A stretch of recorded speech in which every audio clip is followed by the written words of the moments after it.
Здравейте, хора! Днес попаднах на една жена, която продаваше босилек и беше отрязала целите растения. Всъщност може да не го правим и искам да ви покажа как. Режем само клони и листа, които ще използваме.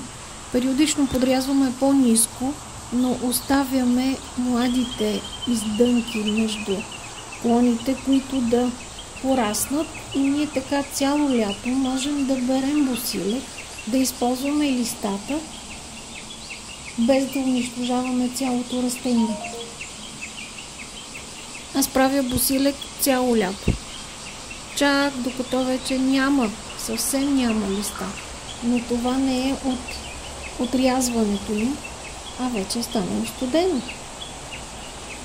Надявам се да съм помогнала, защото предполагам, че не всички знаят това. Аз го открих самостоятелно. Това е валидно и за риган, и за чубрица, за много